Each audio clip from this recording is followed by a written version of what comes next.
Assalamualaikum warahmatullahi wabarakatuh. Saudaraku kaum muslimin dan muslimat, saudara sebangsa tanah air, dimanapun Anda ada dan berada. Kali ini saya hendak menyampaikan sebuah video tentang keterangan hewan kurban. Kebenaran ini ada saudara kita dari Sulawesi Utara, yaitu Bapak Muhammad Fadil bin Jaya Langkara Asaid. Nah, ini beliau jauh dari Selayar sana itu, yaitu Sulawesi Utara, minta kepada saya untuk mengantarkan kurban beliau kepada Allah Subhanahu wa taala seperti yang sudah kita sampaikan beberapa waktu yang lalu. Jadi, oleh karena kemarin saya berangkat ke Kerinci, Sungai Penuh, Provinsi Jambi, dan baru pulang. Nah, insya Allah nanti tanggal 1 Juli hari ini, kebenaran juga hari Sabtu, kita akan sembelih hewannya daripada Bapak Muhammad Fadil bin Jaya Langkara Asaid ini. Namun di sini kesempatannya saya akan menyampaikan beberapa data pokok dalam ajaran Islam mengenai masalah hewan kurban ini. Nah, ini banyak nih kertas-kertas dalil-dalil ini. Ini karena ceritanya langka ya saya harus bawa dalil-dalilnya. Kenapa? Ya kan ya begitulah kira-kira. Kita ini kan kalau ada suatu cerita mau minta dasarnya. Itu sudah benar itu. Dalilnya itu cocok. Makanya saya katakan bahwa jauh-jauh hari saya mengatakan bahwasanya kita ini adalah umat yang satu ya. Umat yang satu itu artinya satu turunan. Makanya saya katakan bahwa Allah Subhanahu wa taala 8.000 tahun sebelum Adam, dia sudah menjadikan Muhammad, artinya membangkitkan beliau daripada keberadaan darinya. Jadi keberadaan Allah itu tidak nyata, mereka nyata pada Muhammad. Dia menghadirkan sifatnya untuk kita. Nah, daripada Muhammad ini nanti akan dilahirkan ataupun akan dijadikan 4 pasal. Pertama, bumi yang diberkati. Nah, itu yang disebut dengan negeri Bakkah itu. Yang kedua, aras di bumi. Dia disebut juga dengan Baitullah Hakikat. Bukan Ka'bah. Nah, kalau Ka'bah itu bukan Baitullah tapi tanda Baitullah. Kalau Ka'bah ada di muka bumi kita ini. Kalau Baitullah Hakikat dia di luar sentral alam semesta. Dialah negeri awal dan dialah negeri akhir yang disebut dengan akhirat tadi. Nah, oleh karena itu perlu kita ketahui 4 pasal yang dijadikan daripada Muhammad itu ya tadi itu adalah bumi yang diberkati, aras di bumi, surga neraka, dan terakhir yaitu mukmin. Nah, mukmin, kemudian surga neraka, aras di bumi atau Baitullah tadi, serta negeri yang diberkati. Itu satu turunan. Asalnya Muhammad. Mereka adalah nur. Muhammad adalah nur. Allah adalah nur. Artinya, mukmin adalah nur Muhammad. Muhammad adalah nurnya Allah. Allah Maha Nur. Nah, ini yang dikatakan dengan umat yang satu. Nah, kan kita dapatkan ini dalam surat Al-Anbiya ayat 21, surat 21 ya, ayat 92.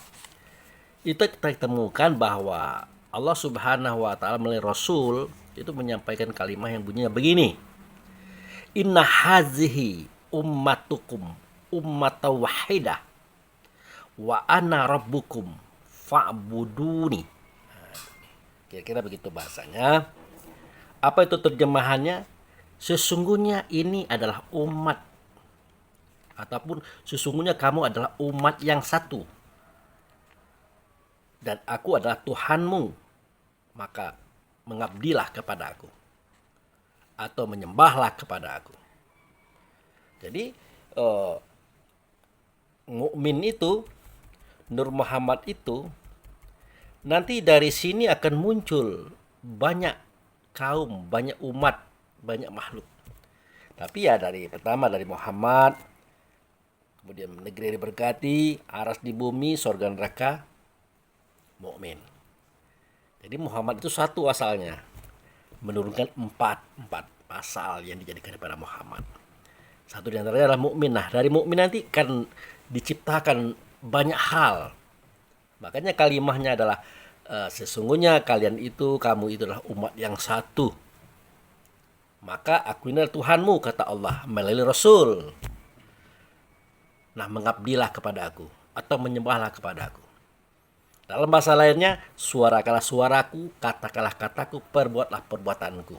Itu untuk kita, jin dan manusia. Tetapi untuk langit dan bumi, beserta isinya, tidak begitu. Mereka adalah menyembah atau mengabdi kepada kita. Kenapa? Karena dia ingin bersama kita menghadap Allah. Di dalam sholat, di dalam pertemuan. Makanya mereka mengikhlaskan diri untuk disembelih, dipotong, agar dia juga ikut serta mengambil andil menciptakan batang tubuh ini supaya dia tampil di hadapan Allah bersama mereka. Makanya dijelaskan itu.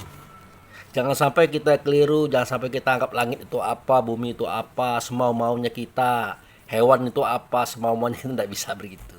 Harus dipahami itu. Nah, ini masalah umat yang satu. Kemudian ada beberapa cerita lagi tentang masalah umat yang satu ini. Bagaimana kisahnya Pak Abu Fikri? Ya, kisahnya itu seperti yang dikatakan bahwasanya pada surat Al-Ahzab, kalau saya tidak salah ya, itu ayat 72. Dikatakan bahwa ketika Allah mengamanahkan amanahnya kepada langit, nah, dia menolak. Kemudian kepada bumi juga menolak.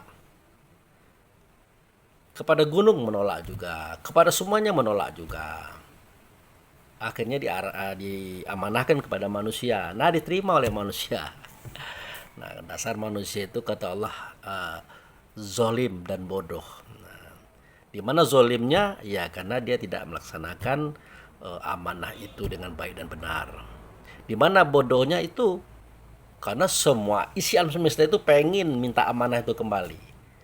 Nah, tapi dia tidak melaksanakan amanah. Disitulah kebodohan manusia. Nah, jadi setelah dibuka apa itu amanahnya, yaitu tadi dalam surat itu tadi ya dikatakan bahwa dalam surat Al-Anbiya tadi, inna hazihi ummatukum ummata wahidah wa ana rabbukum fa'budni. Nah, di situ amanah, di situ. Sesungguhnya kamu adalah umat yang satu, ya. Aku adalah Tuhan kamu. Nah, maka daripada itu mengabdilah kepada aku. Nah, inilah isi amanah itu. Nah, apa itu mengabdi? Ya, mengabdi itu menyuarakan, mengatakan, memperbuat perbuatan Allah di alam semesta. Tidak nyata Allah, tidak nyata Rasul, melainkan nyata pada kita di alam semesta ini. Luar biasa. Tinggi luar biasa. Agung luar biasa. Nah, makanya mereka setelah tahu ini, mereka minta. Mereka juga pengen memiliki kekuatan amanah itu. Tetapi kan Allah tidak pelin-pelan, tidak seperti kita lah gitu. Nah, jadi kata Allah tidak bisa seperti itu. Tapi kalau memang betul-betul kamu mau, memang kalian mengotot betul, kata bahasa kita ngotot gitu ya, ya boleh. Tapi dengan cara kalian mengabdi kepada manusia. Langit harus siap menjadi atap, bumi harus siap menjadi pijakan, tempat mereka berjalan, berlari, hidup, beranak pinak, bermaksiat dan berbuat amal soleh. Semuanya di situ. Bahasa kasarnya juga dikotori, diludahi, dikencingi macam-macam. Ya ternyata bumi dan langit siap menjadi yang seperti itu. Juga itu angin siap untuk dihirup, air siap untuk diminum, tanah siap dijadikan bahan tanaman untuk menanam apa saja, makanan bagi manusia itu tadi. Nah, api siap untuk memanaskan apa menjadi kepentingan manusia. Nah, begitu. Nah, oleh karena itu mereka rela dibuat apapun. Termasuk hewan menawarkan diri juga. Buah-buahan, biji-bijian, sayuran juga menawarkan diri juga untuk seperti itu. Nah, akhirnya apa kata mereka? Kalau begitu ya Allah, baiklah. Kami akan mempersembahkan diri kami kepada manusia asalkan nanti hasil daripada persembahan ini mereka membawa kami kepada Engkau ya Allah. Nah, makanya mereka minta kira-kira apa yang menjadi tanda bahwa mereka itu menikmati makanan atau minuman hewan tadi ya di jalan Allah dan Rasul. Mereka minta itu. Nah, dikatakan oleh Allah dan Rasul, ya kalau mereka itu menyembelih kalian, mengiris kalian ataupun merebus kalian, menggulai kalian, merendang kalian itu dengan ucapan Bismillahirrahmanirrahim, maka semua itu ya itu tandanya mereka mengantarkan kalian kepada Allah dan Rasul dalam bentuk syariat hakikatnya. Akhirnya mereka mau.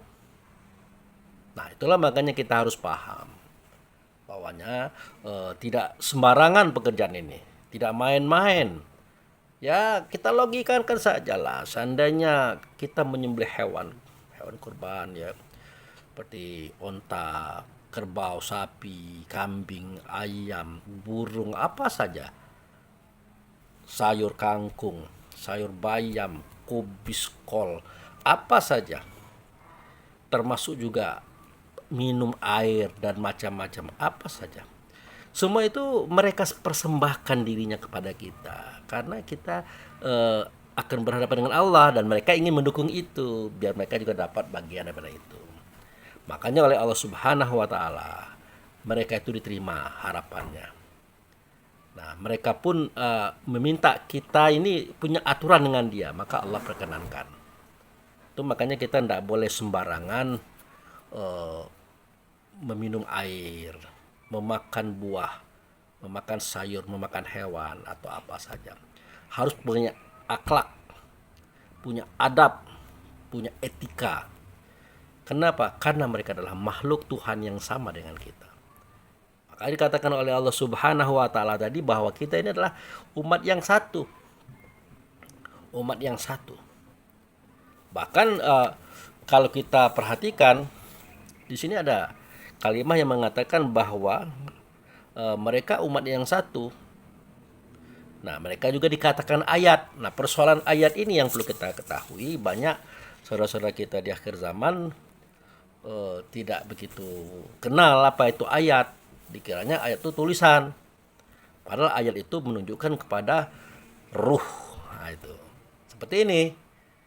Yang sering saya sampaikan itu seketika Rasulullah berkata, "Zalikal kitabu la raiba fihi hudal muttaqin." Sedemikian itu kitab tidak ada keraguan padanya, petunjuk bagi orang yang bertakwa. Siapa yang orang bertakwa? Allazina yu'minuna bil ghaibi. Orang yang beriman percaya kepada yang ghaib. Apa itu ghaib? Alif lam Allah, mim itu Muhammad. Alif lam itu Allah, gaib, Muhammad itu tempat nyatanya Allah. Suara, kata, dan perbuatan Muhammad diyakini oleh orang bertakwa, itulah suara, kata, dan perbuatannya Allah untuk kita semua. Maka mereka yakin dan percaya Allah gaib, Muhammad gaib. Ternyata mereka gaib juga. Nah, itu dia kitab. Nah, jadi kitab itu sebenarnya ya Allah yang nyata pada Muhammad. Pada Muhammad ini tersimpan awal, tersimpan akhir, tersimpan zahir, tersimpan batin. Nah, itulah yang akan dibaca. Apa itu awal dibaca, apa itu akhir dibaca, apa itu zahir dibaca, apa itu batin dibaca. Dibaca apa? Dibaca itu artinya ditelusuri dengan iman, Islam, tauhid, ma'rifat beserta akal fikir kita ke dalamnya. Nah, seketika kita membaca kitab itu, maka dia berubah nama menjadi Quran. Nah, itu menjadi bacaan dia. Nah, oleh karena kita yang membaca kitab, kita yang membaca Quran, maka semua itu datanya ada juga di kita. Makanya kita disebut dengan ayat. Nah, seketika sahabat bertanya, "Ya Rasulullah, mahwal kitab?" "Alkitabul Quran," kata beliau. Ditanya lagi, "Ya Rasulullah, mahwal Quran?" "Al-Quranu." Itu jawabannya. Lihat surat Al-Ankabut ayat 49. Bal huwa ayatu bainatu fi sudur. Allazina utul ilmi wa ma yajhadu bi ayatina ila zalimun. bahwa kitab itu adalah Quran, Quran itu adalah ayat dalam dada kamu. Namanya ilmu. Dia itu tahu. Nah, kalau dalam sifat 20 kita temukan apa yang disebut dengan ilmu tadi, yaitu alimun. Ilmu di Allah, nyata di Rasul. Di kita ada juga ilmu, tapi bukan ilmu namanya alimun. Siapa itu? Itulah dia diri kita. Alimun itu adalah nama lain daripada kita. Makanya ilmu itu dua. Satu adalah al ilmu indallah, itu adalah Rasul Muhammad tadi. Kemudian al ilmu fis sudur. Nah, dia alimun, nah itulah dia diri kita yang ada di hati ini. Itu saudaraku. Nah, jadi perlu kita ketahui bahwa ruh itu adalah ayat. Nah, bagaimana ceritanya, bagaimana kisahnya nanti kita ceritakan. Nah, setelah nanti dijadikan 4 pasal tadi, bumi yang diberkati, aras di bumi, surga neraka, kemudian mukmin. Nah, mukmin ini adalah nur itu. Nur dalam artian cahaya. Cahayanya Muhammad cahaya Allah, Allah Maha Cahaya. Nah, nur ini nanti akan diminta baiat, persaksian dia itu. Nah, itulah kejadian yang ada di dalam Baitullah saat itu, yang dilukiskan oleh Allah dan Rasul pada surat Al-A'raf ayat 172, yang bunyinya wa iz akaza rabbuka min bani adam min zuhurihim dzurriyyatahum wa asyhadahum ala anfusahum alastu bi rabbikum qalu bala syahidna an taqulu yaumal qiyamah inna kunna an hadzal ghafilin. Ingatlah seketika aku mengeluarkan ruh anak Adam. Nah, aku angkat saksi sendiri mereka satu persatu. Aku tanyakan kepada mereka, alastu bi rabbikum, adakah tidak aku ini dengan Tuhan kamu? Nah, aku dengan Tuhan itu siapa? Ya, bukan Allah pasti, tapi wujud serta Allah itu adalah Muhammad. Dia bertanya kepada semua ruh. Maka oleh karena semua ruh melihat kepada beliau, mendengar suara beliau, berhadapan langsung dengan beliau, maka dia mengatakan, bala syahidna, benar engkau itu dengan Tuhan kami. Nah, antakul yaumal qiyamah inna kunna an hadzal ghafilin. Jangan sampai nanti di hari akhir, ya, akhir di sini bisa jadi seketika kita sedang sholat, bisa jadi nanti di hari akhirat kamu mengatakan kamu tidak pernah bertemu dengan Tuhan. Sehingga dalam sholat kamu tidak melihat Tuhanmu, kamu kemana-mana itu. Sehingga di akhirat nanti kamu mengatakan tidak pernah bertemu dengan Tuhan. Padahal sudah diperkenalkan, sudah diperlihatkan. Karena barang siapa yang buta di dunia, tidak melihat Tuhannya di dunia, di akhirat dia akan buta. Itu ada kalimat yang Allah sampaikan melalui Rasul. Dan barang siapa ya buta di dunia, nah nanti di akhirat dia akan buta. Barang siapa yang tidak mengenal Allah dan Rasulnya di dunia, nanti di akhirat juga tidak mengenal Allah dan Rasulnya di dunia. Jangankan itu, terhadap dirinya dia pun tidak mengenal. Nah, inilah keuntungan kita belajar ilmu hikmah, ilmu tasawuf yang diajarkan oleh orang tua kita. Nah, jadi ingat seketika Allah dan Rasul mengucapkan surah Al-A'raf 172, itu adalah sekedar perbandingan, sekedar kias.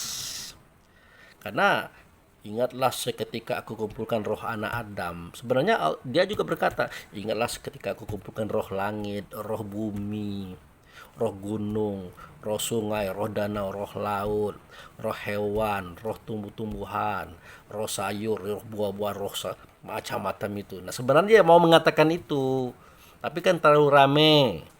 Maka dijadikanlah kita sebagai wakilnya, dikatakanlah anak Adam. Nah, waktu itu kita adalah cahaya nur. Nah, bagaimana kita bisa bersuara berkata pada saat itu? Lidah belum ada, bibir belum ada. Tidak ada suara, tidak ada kata, kecuali rasa. Tapi dikiaskan, mereka menjawab, bala syahidna. Benar kami menyaksikan. Intinya, dia tidak mengucapkan itu juga. Karena itu adalah bahasanya kita manusia, bahasa makhluk yang punya bibir dan gigi lidah. Punya napas yang keluar di paru-paru. Kan waktu itu kan belum ada tubuh. Lagian pula bukan hanya kita saja loh. Di situ ada roh langit, roh bumi, roh gunung, roh sungai, roh danau, roh hewan, roh sayur, roh buah-buahan, semua roh ada di situ. Karena mereka adalah nurnya Muhammad. Nah, waktu itulah mereka diberi nama Al-Mu'min, karena mereka menyatakan kesaksian dan kepercayaan kepada Allah dan Rasul. Nah, dari situlah diambil satu, dimasukkan ke dalam langit, jadilah dia roh langit, jadilah dia langit.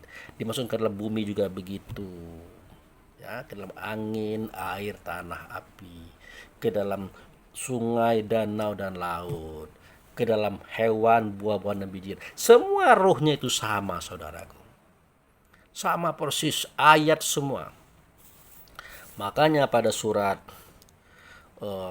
Asy-Syura, surat nomor 42 ayat 29 itu dikatakan, nah, wa min ayatihi khalqus samawati wal ardi wa ma batta fihima min dabbatil wa huwa ala jam'ihim iza matsa'a qadirun. Nah, itu kalau bahasa kitanya begini. Dan sebagian daripada ayatnya, nah, maksudnya sebagian itu ya, tidak semuanya, karena ruh tadi atau ayat tadi ada yang dimasukkan ke dalam langit jadi roh langit, ke bumi jadi roh bumi, dan seterusnya seperti yang saya ceritakan tadi. Nah, sebagian itu ada yang dijadikan langit. Nah, di sini dikatakan dan sebagian daripada ayat-ayatnya, ya, dia jadikan kepada langit, dia jadikan kepada bumi, dan menjadikan pula makhluk-makhluk pada keduanya. Yaitu yang saya katakan tadi, gunung dan lembah, laut dan sungai, hewan, biji-bijian, sayur-sayuran, buah-buahan. Nah, semua itu ayat semua, itu ruh semua yang sama dengan kita loh. Itu maksudnya itu. Nah, dan dia maha kuasa mempertemukan kedua kelompok makhluk itu jika ia kehendaki. Artinya kelompok yang ada di atas langit dan kelompok yang ada di bumi. Nah, itu. Tapi antara kita sesama kita di bumi ini ya sering ketemu, bahkan sering makan lagi, makan buah-buahan, biji sayuran, hewan-hewanan itu. Nah, gitu saudaraku. Dia mengingatkan kepada kita bahwa kita ini saudara, maka berlakulah sopan dan baik kepada mereka. Gunakan aturan. Tapi Pak Bu Fikri, kenapa itu kalau ular itu mencotok, kalau jengking menjepit, apalagi buaya memakan dan sebagainya. Tidak ada rasa kasihan nih kepada kita, misalnya begitu. Yaitu tugasnya mereka.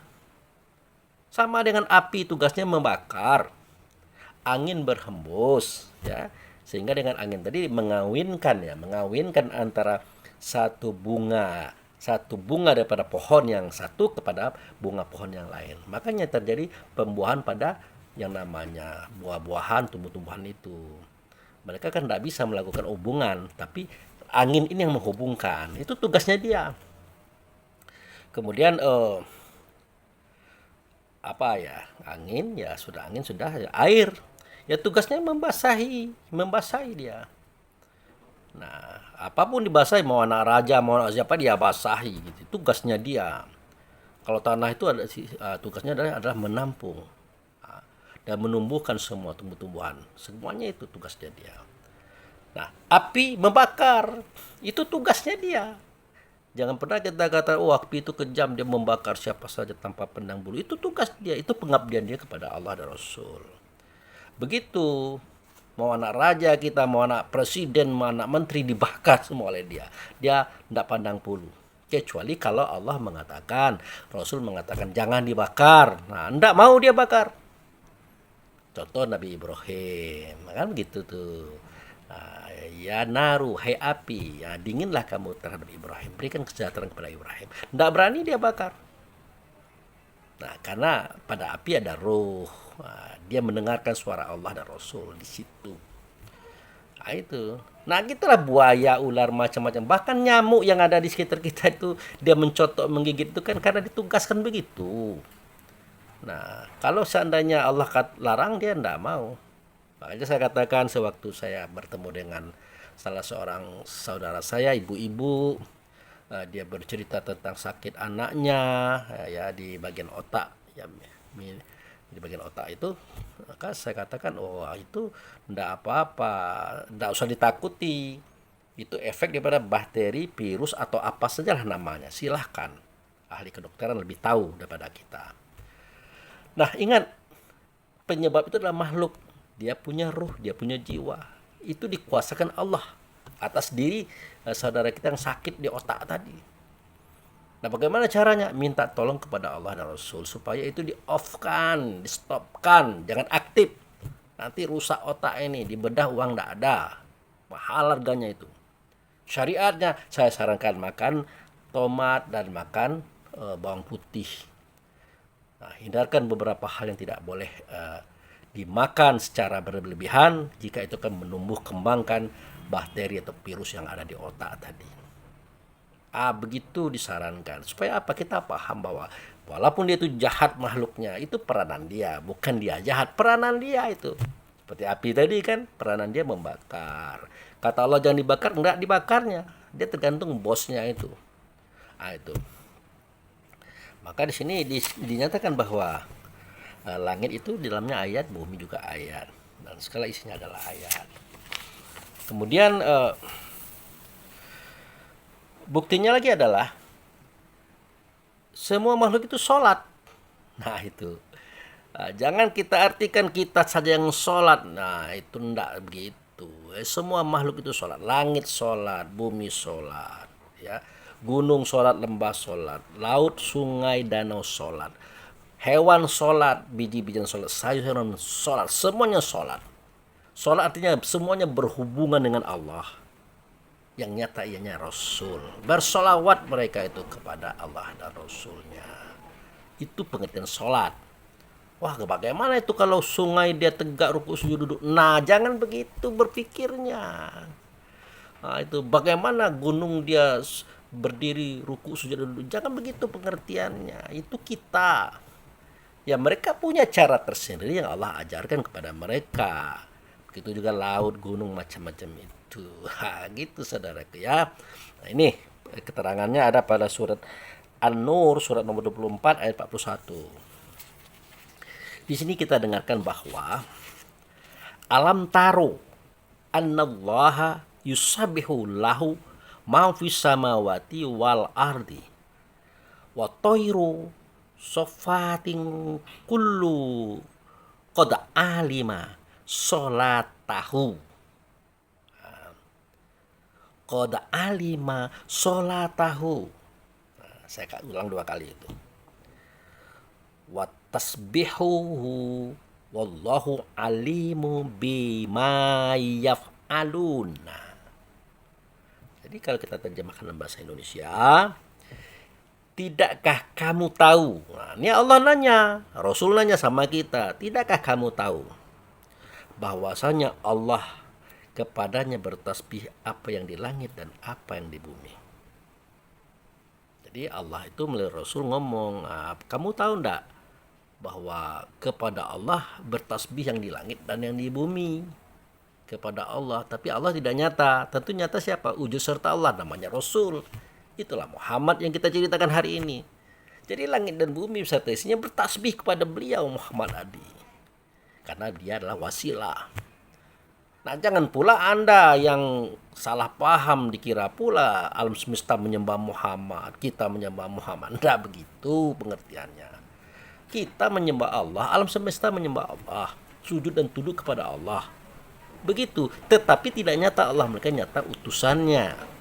Ya, utusannya, wujud sertanya itulah Muhammad. Nah, Muhammad ini bukan sembahan tetapi wasilah yang mengantarkan kita kepada Allah. Itu harus kita pahami saudaraku. Maka jangan sampai kita memfitnah dan dipitnah. Oke, lanjut. Nah, tadi saya katakan, tidakkah kamu tahu bahwasanya Allah kepadanya bertasbih apa yang di langit dan apa yang di bumi. Dan juga burung-burung. Nah, itu dia. Ya. Burung-burung dengan mengembangkan sayapnya. Masing-masing mereka itu melakukan suatu ritual. Allah telah mengetahui cara sholat mereka. Itu maka saya ulang 2 kali. Qad alima sholatahu. Allah mengetahui, padahal bukan Allah juga, yang nyata adalah Rasul. Nah, Rasul tahu tuh bagaimana cara mereka bertasbih, bagaimana cara mereka sholat. Nah, Allah Rasul tahu. Nah, itu tadi ya. Kemudian dan Allah Maha mengetahui apa yang mereka kerjakan. Ya begitu. Jadi cara sholat mereka, cara tasbih mereka Allah tahu. Nah, jangan kita kira mereka itu tidak sholat, tidak berzikir, tidak melakukan ritual ibadah. Jangan, keterlaluan kita. Makanya kita adalah umat yang satu dengan dia, sama gitu. Nah, sama-sama menyaksikan Allah nyata Muhammad di dalam Baitullah hakikat. Sorry, ini bahasanya agak sedikit santai tapi tegas, tapi tidak juga marah-marah. Anda boleh marah-marah. Ya. Nah, ini ada lagi nih keterangan nih.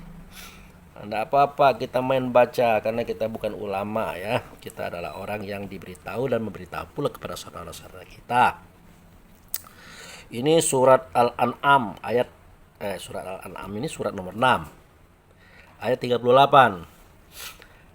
Di sini dijelaskan bahwa wa ma min dabbatin fil ardi wala ta'iri yatiro bijannahaihi illa ummamun amsalakum. Nah itu ummamun amsalakum itu artinya umat yang sama dengan kamu. Ma faradna fil kitabi min syai'in tsumma ila rabbihim yuhsyaruna.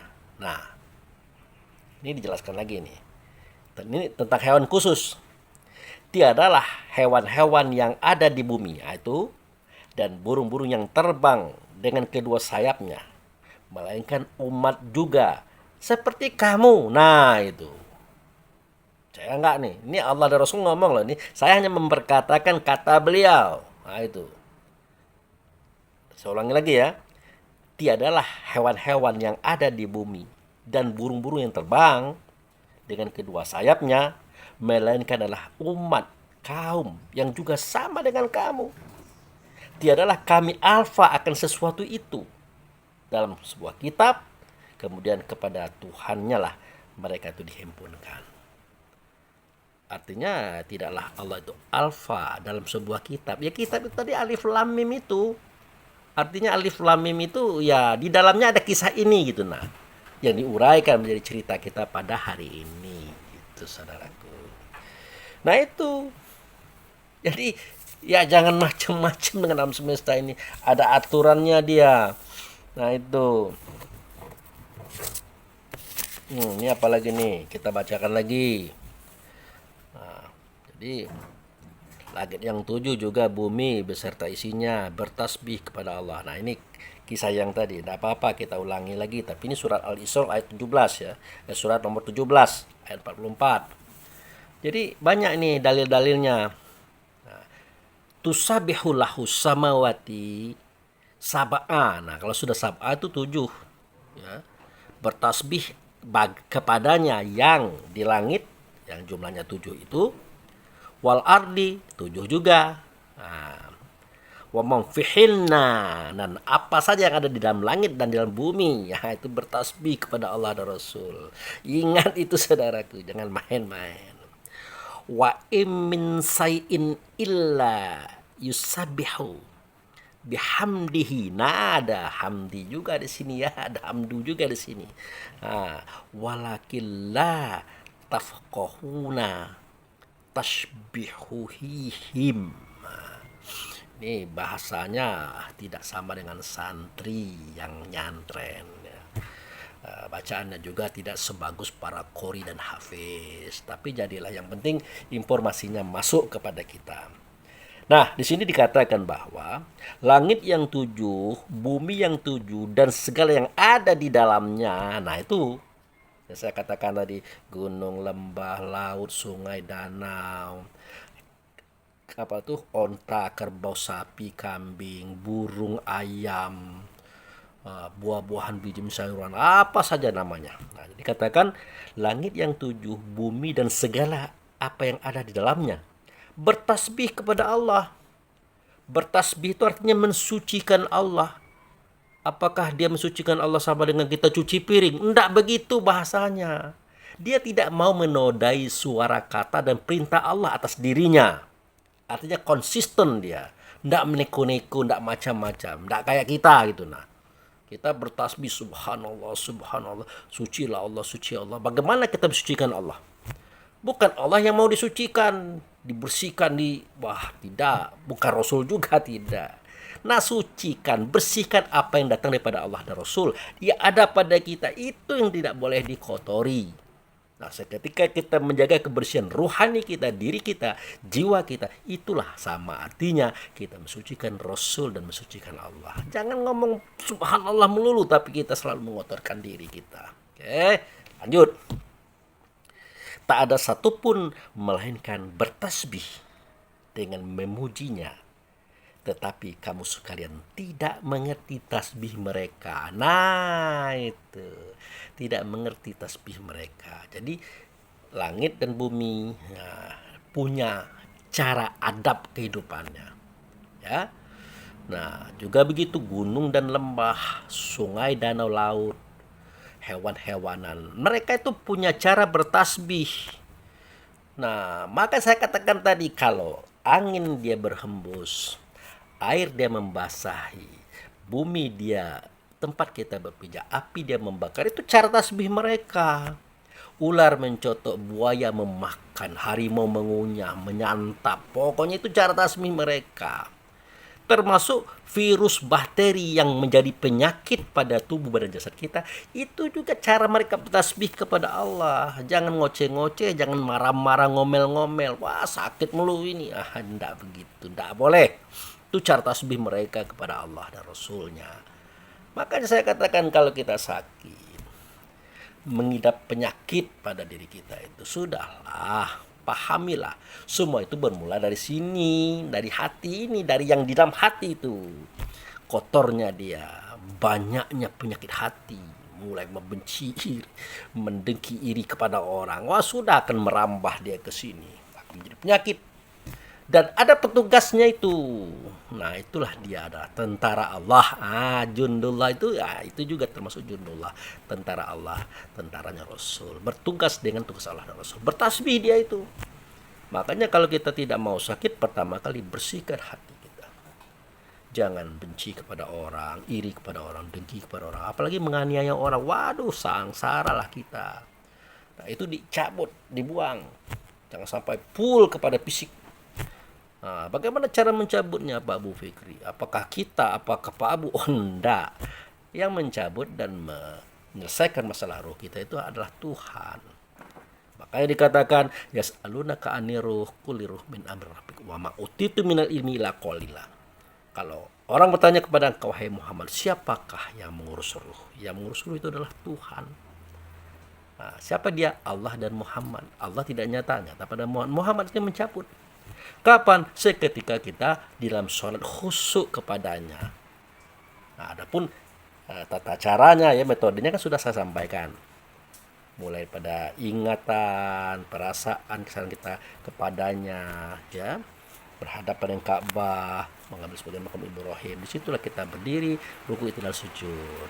Nah, disitu kita menyerahkan semuanya. Jangan kemana-mana. Nah, disitulah maka wanazana mafis sudurihim min ghilin tajri min tahtial anhar. Di tempat yang mengalir air di bawahnya itu air Zam-Zam. Di situ kami cabut penyakit hati mereka. Makanya penyakit itu berkurang. Nah, berhenti, bahkan hilang sama sekali. Kenapa? Karena dicabut oleh Allah dan Rasul. Pencabutan itu sama artinya dengan nyetop. Artinya menonaktifkan aktivitas bakteri, virus, penyakit tadi.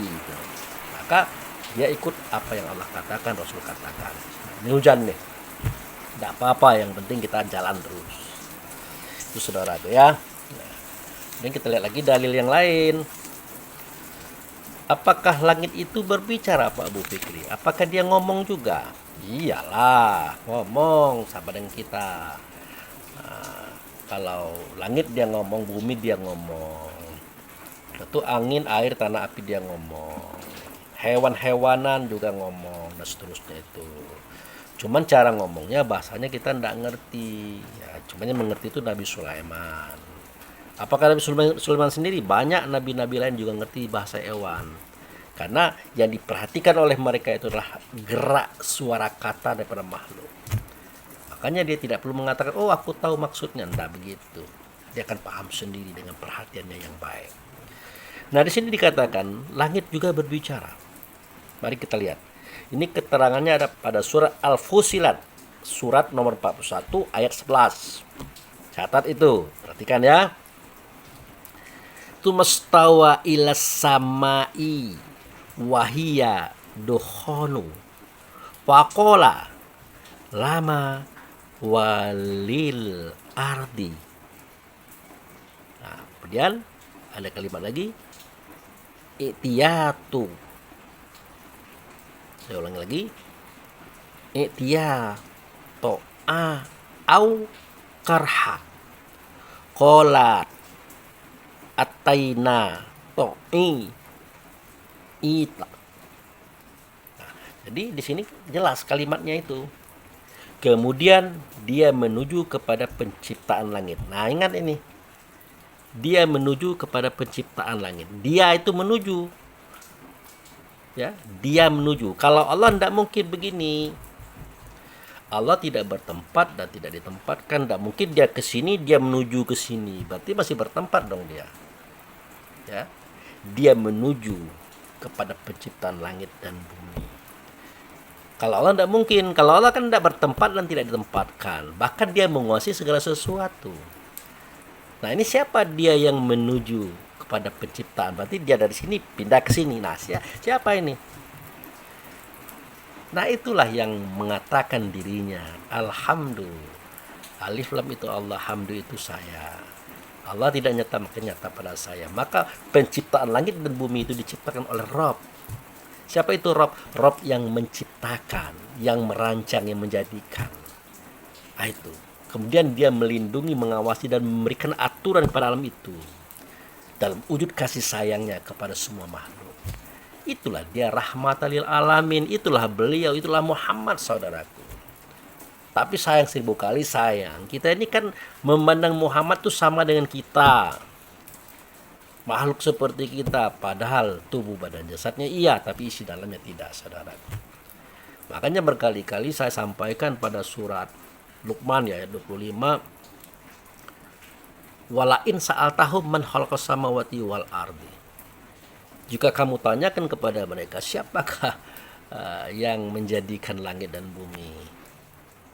Saya kulunullah. Nah, itu pasti mereka mengatakan ya Allah yang menjadikan langit dan bumi, pasti, tanpa mereka sadari, ya, tanpa mereka sadari yang menjadikan langit dan bumi itu bukan Allah, ya, melainkan qulil hamdulillahi balhum katsirul la ya'lamun. Nah, katakan Muhammad, ini Allah yang mengatakan, katakan hai Muhammad, ceritakan hai Muhammad, yang menjadikan langit dan bumi itu adalah alhamdulillah. Tapi kebanyakan kalian tidak tahu siapa itu alhamdulillah. Nah, begitu kira-kiranya bahasa daripada Allah dan Rasul. Bukan bahasa saya hanya menyampaikan kata beliau. Nah, gitu. Jadi langit dan bumi itu dijadikan oleh alhamdulillah. Alif lam itu Allah, nyata dia pada Muhammad. Hamdu itu Muhammad. Jadi Muhammad lah yang merancang segala sesuatunya itu.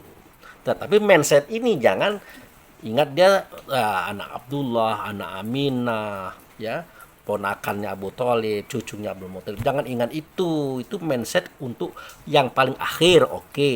Tapi kalau sudah berbicara alhamdulillah, itu adalah nama beliau di mindset, di dimensi yang atas lagi. Maka kita berbicara di situ harus sesuai dengan adab dimensi itu, gitu maksud saya tuh, saudaraku. Nah, ini dikatakan ini. Kemudian dia, Muhammad tadi, wujud serta Allah tadi, menuju kepada penciptaan langit. Dan langit itu merupakan asap. Nah, waktu itu langit itu dalam bentuk asap. Nah, ini kan dia kasih tahu nih, dia tahu cerita ini. Langit itu asalnya asap, dia bilang. Tentu asap tadi ada asalnya juga. Apa itu? Ledakan mungkin. Nah, Big Bang kata orang itu. Nah, Big Bang itu berasal daripada materi yang bergesekan sehingga terjadilah ketidakseimbangan pemuaian, meledak dia dus gitu. Lahirlah api yang membara, ya. Maka asapnya pun membara. Nah, waktu itu ada asapnya. Nah, asap itu sumber langit. Itu asal penciptaan. Lalu ia berkata kepada langit. Nah, dia ngomong sama langit. Allah itu nyata pada Muhammad. Muhammad tuh ngomong kepada langit. Lah, kalau langit tidak bisa ngomong, tidak ada ruhnya, ngapain Rasul tuh ngomong sama dia? Kan begitu. Dan bumi juga, nah bumi juga. Allah dan Rasul ngomong kepada bumi juga, berarti bumi juga punya roh, punya jiwa. Apa bunyinya? Datanglah kamu berdua menurut perintahku dengan suka hati atau terpaksa. Nah, jadi Allah dan Rasul itu ngomong kepada langit dan bumi, datanglah kepadaku, hai langit dan bumi, dengan taat atau terpaksa.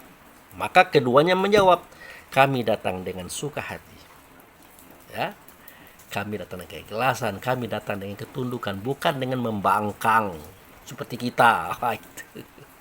Kita ini kan banyak bangkangnya saudaraku, ya. Nah, begitu. Jadi langit juga ngomong, bumi juga ngomong. Bahkan sering nih langit dan bumi nih, Rasul pernah menyampaikan itu ada dalam kitab Quran keterangannya.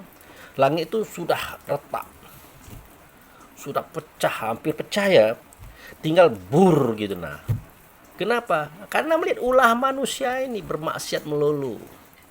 Ya, benci-bencian, iri-irian, dengki-dengkian, berzina, merampok, menipu, menindas. Tidak tahan lagi langit itu melihat kejadian ini. Gitu. Bumi juga begitu.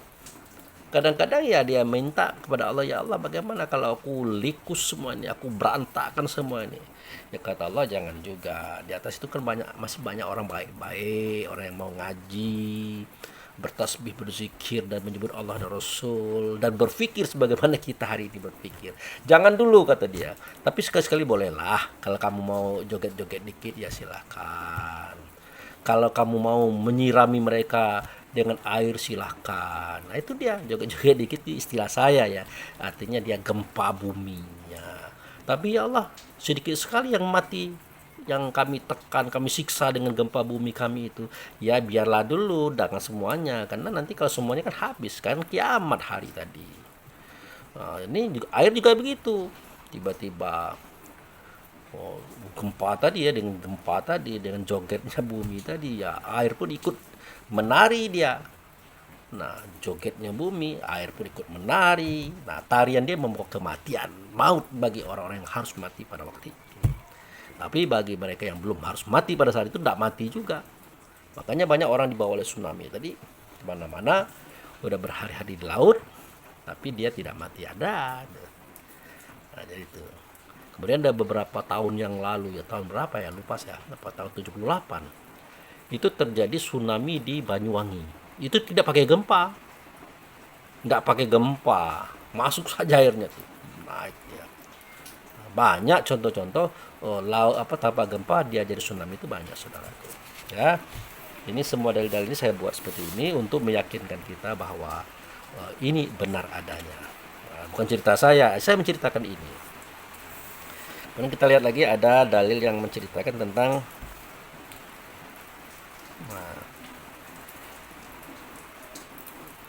Nah, ini pembuktian yang lain. Ini sebuah hadis Nabi ya.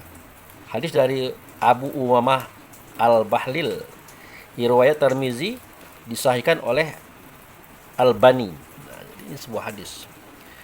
Diceritakan bahwa innallaha wa malaikatahu wa ahlas samawati wal ardina hatta namlata fi juhriha. Nah itu sampai semut dalam lubang pun. Kemudian wa hattal huta la yusalluna ala mu'allamin nasi khair.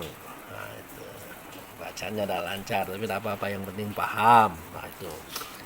Ini penjelasannya adalah sesungguhnya Allah dan para malaikatnya serta penduduk langit dan bumi sampai semut di dalam kandangnya ataupun sarangnya dan juga ikan-ikan yang ada di dalam laut turut mendoakan kebaikan untuk orang-orang yang mengajar. Nah itu saya mungkin tapi tidak, semua kita yang memberikan pelajaran ya, kebaikan kepada manusia. Jadi Allah, Rasul, langit, bumi, semua makhluk termasuk hewan-hewan juga, dikatakan semut di sini, ikan di sini, berdoa dan meminta kepada Allah dan Rasul supaya diberikan kebaikan kepada mereka yang mengajarkan pengetahuan agama ya. Nah Jadi itu Allah terima, Rasul terima. Makanya kita diberikan kebaikan-kebaikan, disehatkan fisik, dimudahkan semua urusan ya. Walaupun tidak banyak duitnya tapi senang gitu ya. Walaupun tidak kaya tapi gembira, bahagia. Kenapa? Karena kebahagiaan adalah kekayaan sejati, saudaraku. Itu ya. Nah, jadi ini jelas, ini tidak bisa dibantah lagi. Ini hadis Nabi. Kemudian ini apa nih? Nah, ini penjelasan yang mengatakan bahwa mengatakan bahwa langit dan bumi itu di dalamnya ada ayat itu ya, ada ruh, ada jiwa maksudnya.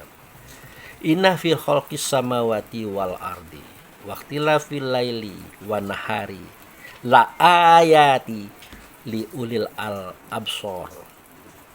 Jadi jelas ya, sesungguhnya pada penciptaan langit dan sesungguhnya penciptaan pada langit yang 7 dan juga bumi yang 7 dan pertikaian malam dan siang. Nah, jadi gerak pun ya, pertikaian itu artinya masa bergesernya siang dan malam, malam dan siang. Itu gerak. Nah, gerak kan kita ceritakan tadi. Kita hanya menceritakan benda-benda ya, langit, bumi serta isinya. Ini ternyata ada gerak, perpindahan malam dan siang. Sungguh semua itu adalah ayat. Sungguh semua itu adalah ayat. Nah, ayat itu mana? Ayat itu ruh, itu jiwa. Nah, itu. Bagi siapa? Bagi ahli pikir. Nah, bagi ahli pikir itu bagi orang yang mau memikirkannya, orang yang mau belajar. Nah, kalau ciri-ciri orang mau berpikir dan belajar itu dia tidak mau menerima apa saja, kecuali harus dicernanya dulu. Mau kitab Quran, mau hadis, mau buku, mau cerita dosen, teori atau apa, diceknya dulu itu. Tidak mau dia terima-terima saja. Walaupun di akhir kisah dia punya kesimpulan tentang apa yang dia baca pada kitab, pada Quran, apa yang dikatakan dosen, ustadz. Nah, oleh karena itu kita jangan bertikai dengan orang-orang yang sedang berjalan mencari kebenaran Tuhan. Tidak apa-apa. Ya, ini tidak kita. Orang berbeda pandangan dengan kita dalam kajian-kajian kita katakan sesat. Tidak boleh. Bukan hak kita mengatakan orang sesat. Kalau kita katakan orang sesat berarti kita benar loh. Ada jaminan kita untuk mengatakan kita benar. Apa bukti kita benar? Sudahkah kita mensurvei, membuktikan? Tidak juga. Tak boleh mengatakan orang sesat. Apalagi definisi sesat itu keliru. Kita mengatakannya keliru, saudaraku. Masa orang berbeda pendapat kita katakan sesat? Tidaklah. Berbeda pendapat itu adalah processing. Seketika dia mencari titik-titik kebenaran secara hakiki. Itu processing, bukan sesat. Biasa itu. Nabi Ibrahim juga mengatakan matahari itu Tuhan, pernah. Bulan Tuhan, bintang Tuhan. Allah tidak pernah mengatakan dia sesat.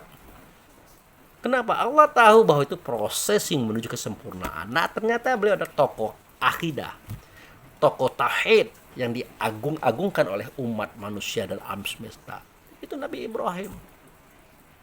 Nah, begitu saudaraku. Nah, jangan mengatakan orang sesat lah, bidah. Nanti dulu, biarkan mereka itu berproses. Lalu apa itu sesat, Pak Abu Fikri? Sesat itu definisinya sederhana. Orang yang keluar rumah pergi. Nah, pas mau pulang lagi, dia lupa jalan pulang ini di mana ini. Dia tidak ngerti ini pulangnya kemana ini. Akhirnya dia berputar-putar. Tidak kembali ke rumah tempat dia semula. Itu sesat. Makanya kita harus kenal itu Baitullah itu mana. Apa yang terjadi di Baitullah waktu itu. Apakah kita dari situ? Ternyata iya, kita dari situ. Masuk ke dunia, masuk ke tubuh, lahir, berkifroh, berkembang di dunia, di bumi. Nanti kita harus pulang ke sono gitu. Nah, jangan salah. Jangan nyari-nyari lagi, nanti pecah langit pecah bumi, ditimpuknya semua kita kena neraka. Itu neraka akhir namanya ya. Sebelum neraka yang ada di pemikiran, di perasaan, di perbuatan itu tadi. Itu sesat. Makanya ayah kita, orang tua kita mengajak semua kita ini jangan sesat. Dia ajarkan tempat pulang. Ayah yang mana? Ya, ayah yang nyata iyanya pada Muhammad. Nah, Muhammad itu ayah. Anak Abul Arwah, kan dia ngomong, aku adalah bapak ruh. Nah, ada bapak Bashar, bapak tubuh, Adam. Karena Adam terbuat dari tanah, nah itu fisiknya. keturunannya dari Saripati Tanah. Tapi roh Adam itu anakku, kata beliau. Sama dengan kita. Hanya ditinggikan seranting, dilukas selangkah. Itu saudaraku. Ya, nah dia mengajarkan itu kepada kita. Dan saya menyampaikan pelajaran beliau. Bukan saya ngajarin. Tidak, saya tidak tahu. Saya tidak ngerti juga. Tapi itu yang saya tangkap daripada beliau. Di mana? Di tempat belajar. Ya, di tempat kita berdiskusi dengan beliau. Di Baitullah hakikat sebenarnya. Tapi kalau tidak dapat, jadilah Ka'bah sebagai tanda Baitullah. Di situ kita bertanya, di situ kita belajar. Kenapa? Janji beliau. Linuriyu min ayatina. Di tempat itu akan kuperlihatkan, akan kujelaskan tentang ayat. Nah, ini dia ceritanya. Ini. Maka kalau kita tahu, para ahli tidak tahu, ya jangan dulu mengatakan kita sesat, nggak boleh. Anda ikut saya dulu lah, kita pergi ke Baitullah, kita lihat di sana catatan-catatan Tuhan. Dia ngomong apa, itu kita ceritakan. Nah, ini tidak bisa ditangkap oleh siapapun, tidak mudah menangkap ini. Apalagi kita penganut teori orang-orang yang tidak beragama. Wah, parah kita. Teori-teori yang dilahirkan orang tidak beragama itu yang kita pegang, kita jadikan anutan. Nah, dasar-dasar pemikiran tidak bisa seperti itu. Makanya ulil albab itu, pemikir itu, dia terima semua informasi, tapi dia seleksi, dia teliti, baru dia omongkan gitu. Oke, lanjut nih. Saya lebih banyak berbicara daripada Anda. Nah, dan ini mengerikan lagi nih. Nah, ini hadis Nabi ya, hadis Nabi. Ternyata hewan pun dikisos. Nah, hewan dikisos berarti mereka punya aturan hidup. Nah, mungkin ya kalau dia punya aturan, katakanlah tadi angin berhembus, ya, air membasahi bumi untuk kita menumbuhkan atau ditumbuhkannya bagi kita, api membakar, itu tugas mereka. Hewan juga punya tugas, ada ular mencotok, buaya memakan, harimau menyantap, macam-macam. Itu tugas-tugas mereka. Ternyata ada yang salah yang mereka lakukan, ada yang keliru yang mereka lakukan. Walaupun itu mungkin tidak salah dalam aturan Allah dan Rasul, tapi salah menurut kita. Contoh begini, kalau kita lihat di YouTube itu kan ada zebra lewat, dikeroyok oleh kaum singa, dipatah, diseret, dimakan, disantap. Kita mau menyalahkan apa? Kita mau menyalahkan singa, tidak berani juga. Begitu juga buaya, begitu juga ular, mau makan tikus, mau makan ayam, makan. Semua itu sepertinya salah kita lihat. Tapi begitulah peraturan, begitulah ketentuan Allah dan Rasul kepada mereka, dan itu pun tasbihnya mereka. Tetapi juga ada kesalahan di situ yang kita tidak tahu, Allah dan Rasul tahu. Nah, ini kisahnya. Hewan pun dikisos. Nah, itu. Hewan pun dikisos. Tapi di mana letak salah mereka kita tidak tahu. Mari kita baca. La tu'adduna, ya, hukuwa ila ahliha yaumal qiyamati hatta yuqoda lisyaati jalhai misati farnai. Ini bahasa Arab, bukan bahasa kita, apalagi bahasa Bengkulu, bukan. Bacaannya begitu, ya, memang bukan bahasa kita, susah. Nah, terjemahnya begini. Sungguh semua hak akan dikembalikan kepada pemiliknya. Jadi semua hak itu, semua milik kita itu akan dikembalikan kepada kita. Baik itu yang kita punya dalam bentuk kebaikan ataupun keburukan. Artinya ada pengadilannya, saudara. Nah, di hari kiamat nanti, jadi pengadilan nanti, walaupun di sekarang ini ada juga itu efek daripada keburukan kebaikan kita sampai di kisos. Nah, itu dari kambing yang tidak punya tanduk kepada kambing bertanduk. Nah, ini Nabi ngomongnya begitu. Jadi ternyata kambing yang bertanduk akan dikisos oleh Allah, dikisos oleh Rasul di pengadilan itu terhadap kambing tidak bertanduk. Artinya ada kambing itu punya tanduk, dia menghantam kawannya. Kawannya yang mana? Kawannya bertanduk tapi tidak menggunakan tanduknya, itu maksudnya. Jadi kezoliman itu bukan hanya kita, hewan juga zolim. Tapi kita tidak tahu di mana kezoliman hewan. Kita tidak tahu juga. Tapi kalau kita boleh lihat ada sesuatu yang kita tidak enak melihatnya, seketika harimau, singa merebut zebra, merebut kerbau, sapi, dia kunyah bersama-sama. Nah, ada di antara mereka itu yang mencakar kawannya. Mungkin itu sebuah kesalahan. Ya, kita sama-sama mengejar hewan buruan untuk kita makan bersama. Seketika dia makan, yang temannya mencakar. Kenapa? Karena dia lebih besar, lebih tua, lebih berkuasa. Tidak boleh. Nah, itu logika kita itu ya. Apakah itu bagian daripada persoalan ini? Saya tidak tahu juga. Tapi untuk akal kita mengatakan itu bagian kesalahan. Bagian kesalahan itu. Berjuang bersama, seketika menyantap, tidak boleh yang lain. Sampai dikejar-kejarnya temannya, sampai lari. Akhirnya datang lagi harimau, jadi singa tadi dia makan lagi. Datang lagi, dihantam lagi. Itu mungkin sebuah kesalahan. Ternyata dikisos, saudara. Apalagi kita. Haha, itu. Nah, itulah cerita-ceritanya saudaraku di pagi hari ini. Sebelum saya pergi untuk menyembelih hewan sembelihan saudara saya tadi, yaitu saudara Muhammad Fadil bin Jayalangkara As-Said. Nah, ini saya nunggu ini jemputan kambing dari teman-teman pakai mobil karena hari hujan juga kan, kalau pakai motor susah. Sambil nunggu itu saya buat video ini untuk kita semua. Nah, kemudian ini terakhir. Jadi mulai dari kita meminum air, memakan nasi, menyantap buah sayur-sayuran ya. Kan sebelum kita menikmati kan kita proses dulu. Memotong buah, memotong sayur, memotong ikan, memotong kambing, memotong semuanya itu jangan sembarang proses. Ingat, mereka adalah saudara kita, umat yang satu sama dengan kita. Di dalamnya ada roh, ada jiwa. Satu asalnya Muhammad. Nah, etikanya adalah sembelihlah mereka, potonglah mereka, proseslah mereka. Ingat dengan Allah, ingat dengan Rasul. Itulah bismillahirrahmanirrahim.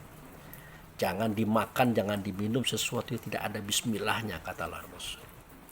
Dan yang tidak kalah penting lagi, seketika kita mengeksekusi itu maksud saya, menyembelih onta, kerbau, sapi, kambing, memotong buah, biji sayur, merebus air, bahkan menggunakan air untuk mandi semuanya. Wajib hukumnya mengantarkan mereka ke tempat asalnya, itu Allah dan Rasul. Di sono, di Baitullah sana, tapi tidak tahu kita di mana itu. Makanya dibuatlah Ka'bah sebagai tanda Baitullah. Di situ pun letak pintu zohir, pintu batin, pintu dunia, pintu akhirat. Ternyata disitulah semua roh dan jiwa muncul dari Baitullah ke dunia ini, saudaraku. Maka antarkan mereka di situ. Sembelihlah mereka di situ, potonglah mereka di situ, sekalian makanlah mereka di tempat itu dengan ingatan kita, perasaan kita, kesadaran kita. Itu namanya hakikat. Nah, makanya di sini dikatakan lakum fiha manafi'u illa ajali musamma summa mahiluha illal baitil atik. Dikatakan oleh Allah, bagi kamu ya, hewan-hewan itu, sebenarnya bukan hewan saja, ini perwakilan ya. Nah, ini dikatakan hewan. Bagi kamu hewan-hewan itu ada manfaatnya sampai waktu yang ditentukan. Nah, ini maksudnya seperti ini. Kalau kerbau kan mungkin dijadikan bahan pembajak. Sapi dijadikan bahan untuk narik gerobak. Ya, mungkin diambil susunya, ayam diambil telurnya. Semuanya itu kita bisa ambil manfaatnya. Tapi suatu ketika manfaat itu sudah berakhir karena sudah ada tuanya, ya, ada masa lemahnya dan ada masa tidak produktifnya. Maka nanti pasti kita akan berpikir menyembelihnya untuk kita makan atau mengakhiri tugasnya bagi Allah melalui kita dengan cara untuk kita sembelih, kita potong, kita rebus, kita makan, kita gulai, kita renang, kita makan gitu. Nah, processing ini jangan sembarangan. Itu tadi summa mahiluha ilal baitil atik. Kemudian untuk mengeksekusinya, mengakhiri semua itu atas perjalanan hidupnya kepada Allah, menuju Allah melalui kita, itu wajib hukumnya di depan baitul atik atau baitul hakikat. Syariatnya adalah Ka'bah sebagai tanda Baitullah. Nah, disitulah kita memotongnya, menyembelihnya, tujuan mengembalikannya kepada Tuhannya. Dengan cara itu, saudaraku. Tidak dan tidak. Jika tidak seperti itu, maka mereka sedih, mereka teraniaya, dan mereka akan menuntut kita karena pengorbanan mereka kepada Allah dan Rasul sangat luar biasa. Jiwa raga dipersembahkan demi Allah dan Rasul, dan demi mereka dekat kepada Allah Rasul melalui diri kita. Tahu-tahu kita sembelih dia, kita makan dia menurut kepentingan kita dan cara pikir kita, tanpa ingat Allah, tanpa ingat Rasul, tanpa ingat tempat di mana kita menyembelihnya, mengeksekusinya. Itu saja saudara-saudaraku, sengaja video ini saya tampilkan durasinya 1 jam. Ya, dalam bahasa-bahasa seperti itulah, bahasa-bahasa lancar, bahasa-bahasa gaul lah gitu ya. Tidak pakai apa seakan-akan tidak ada tumak ninanya, tapi inilah intinya, itulah sayanya. Semoga ini bermanfaat. Demikian saudaraku, terima kasih. Wabillahi taufiq wal hidayah. Assalamualaikum warahmatullahi wabarakatuh.